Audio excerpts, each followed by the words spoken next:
سياسيكي مع إبراهيم، سياسيكي مع إسحاق، سياسيكي مع يعقوب والآباء.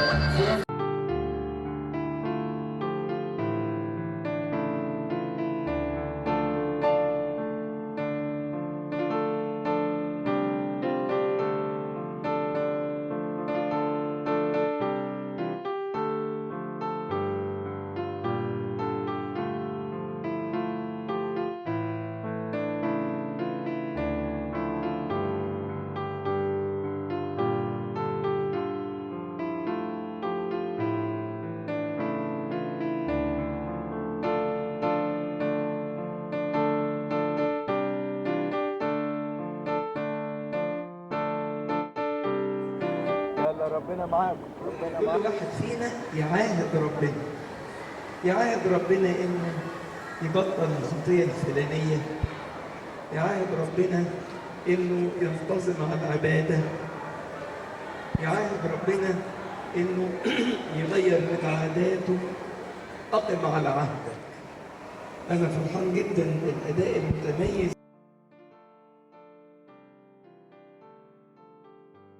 بسم الله والابن والروح القدس اله واحد امين. بنشكر قناه سيسات على تغطيتها للكرنفال، كرنفال زياسيكي وبروشيه اسيوط. الكرنفال بيخدم على مدار 4 ايام 5000 مخدوم ما بين مرحله ابتدائي واعدادي من كل كنايس اسيوط تقريبا المدينه ومنطقه قرى الغرب. الكرنفال السنه دي السنه 13 للكرنفال، وكرنفال اسمه زياسيكي. العهد احنا مغطيين السنه دي الفتره الكتابيه من اول تكوين 12 لتكوين 50، فتره الاباء ابراهيم واسحاق ويعقوب. وبناخد من صلوات الكنيسه الصلاه اللي دايما بتكررها الكنيسه في التسبيحه وفي صلاه الاشبيه: لا تنسى العهد الذي قطعته مع ابراهيم واسحاق ويعقوب. نربط ده في القداس الالهي بابونا وهو بيقدم الذبيحه، بيقول: هذا هو دمي الذي للعهد الجديد. احنا بنغطي المحطات من كذا منظور. بنغطي العهد الاول ومفهوم العهد الالتصاق بالله وازاي ان الله حقق العهد ده في الاخر بصليبه. بنغطي امور سلوكيه ما بين قصه ابراهيم ولوط والترك وحل الصراعات يكون ازاي. الاولاد بيعدوا على 13 محطه بتتنوع ما بين محطات رياضي ومسرح ودراسي والعاب تفاعليه واشغال يدويه. على مدار 4 ايام بيخدم حوالي 500 خادم. هي برعايه سيدنا انبا يؤنس على مدار ال 13 سنه اللي فاتوا، وتشجيعه لينا وحضوره معانا وتعضيده لينا. الكرنفال كل سنه بيقدم جزء من رساله الكتاب المقدس بطريقه مناسبه للاطفال في سن ابتدائي واعدادي.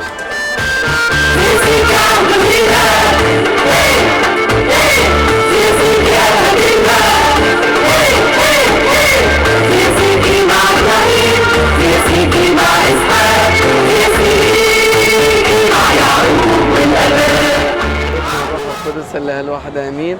اهلا وسهلا بكم في دير العذراء بجبل اسيوط رونكا. احنا في كرنفال قرى الغرب. الكرنفال جايين بيه خدام واباء قرى الغرب، حوالي 16 كنيسه. الخدام اللي بيخدموا فيه بيتراوحوا من 450 ل 500 خادم. بيتم التحضير للكرنفال من بعد نهايه الكرنفال بشهر. يعني احنا هنخلص دلوقتي في شهر 1 بنعمة ربنا. في شهر بعد العيد بالظبط بيبتدي التحضير في الإعداد للكرنفال القادم. طبعا بيقوم الآباء وأبونا إسحاق بإعداد كورس كامل للكرنفال اللي جاي، بيدرسوه الخدام كلهم. يعني الخدام اللي حاضرين الكرنفال هم دارسين المادة اللي بيدوها للأولاد، وبيعمل الآباء اجتماعات دورية بيهم، بيوزعوا المحطات عليهم. كل كنيسة بتاخد المحطة تشتغل فيها في الكنيسة، وبيتم متابعة دورية من الآباء إنهم يمروا على الكنائس ويشوفوا ويختاروا أسماء للمحطات. العمل فعلا بيخدم حوالي 5000 طفل، منهم أطفال من المدينة من كنائس المدينة. بيطلع الولد والبنت مروحين بالمادة كاملة مستوعبينها، واخدين معاهم هدايا، منهم حاجات هاند ميد هم صنعوها.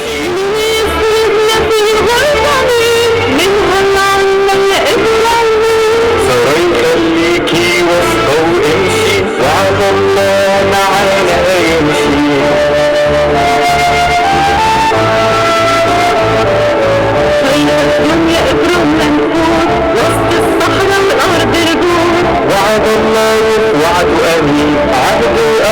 سنين وسنين عدوا أبدي سنين وسنين المطروحة دنيا قلبي مصدق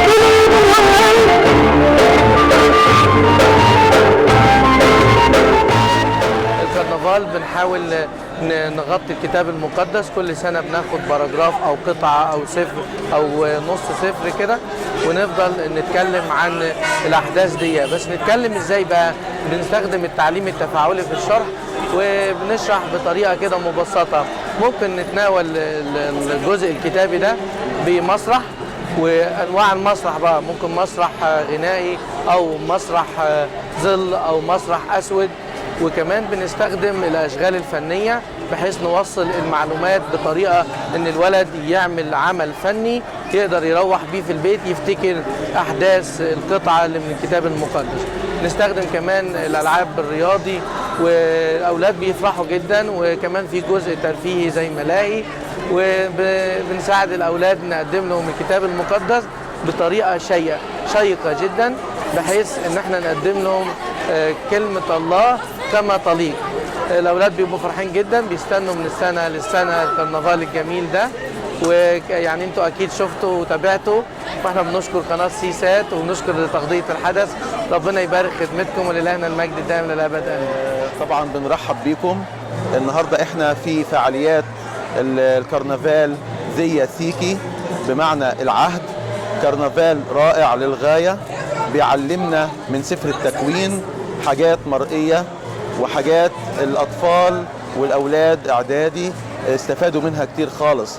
العهد اللي بنقطعه مع ربنا زي ما ربنا قطع العهد في العهد القديم مع ابائنا القدام. العيال كانوا فرحانين خالص، بنشكر ربنا. وطبعا شرفنا بالحضور نيافة الحبر الجليل مطرنا الجليل الأنبا يؤنس، ونتعلم ان احنا نعطي عهد دايما مع ربنا. الكرنفال السنه دي كان حلو جدا. بالنسبه احنا كنا ماسكين المتحف، ابدعنا عملنا البير بشكل حلو خالص. صغيره معموله بشخصيات الكتاب المقدس والعهد القديم عن طريق الطين الاسولي والصلصال وبعض الخامات البلاستيكيه، بجسد فيها حياه الانبياء والعهود اللي معاهم اللي عملها ربنا معاهم. بنشارك الكرنفال السنه دي في محطه الكهف. احنا عندنا اوبريت اسمه الكهف. الاوبريت بيتكلم عن عهود الله مع الانسان.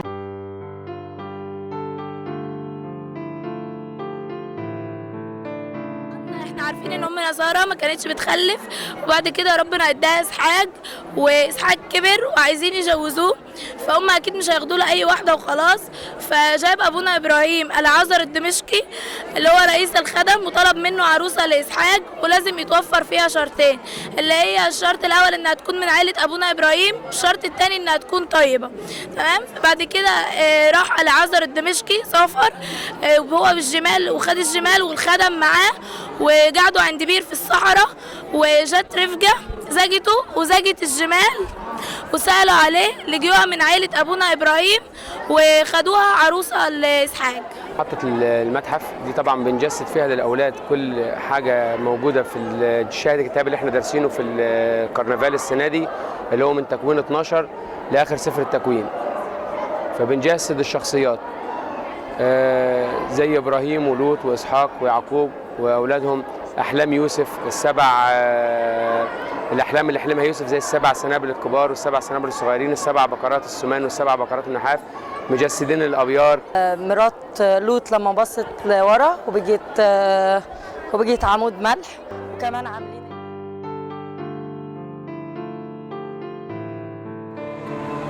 كرنفال زي سيكي معناها العهد. ده كرنفال رقم 13، بنتكلم زي ما احنا متعودين عن الكتاب المقدس. السنه دي بناخد جزء من سفر التكوين من 12 ل 50. السنه دي بنتكلم عن الاباء من ابراهيم واسحاق ويعقوب ويوسف. عندنا محطه اسمها ماذا لو بتتكلم عن يوسف. ايه لو كل اللي حصل يوسف ده ما حصلش، ايه اللي هيحصل؟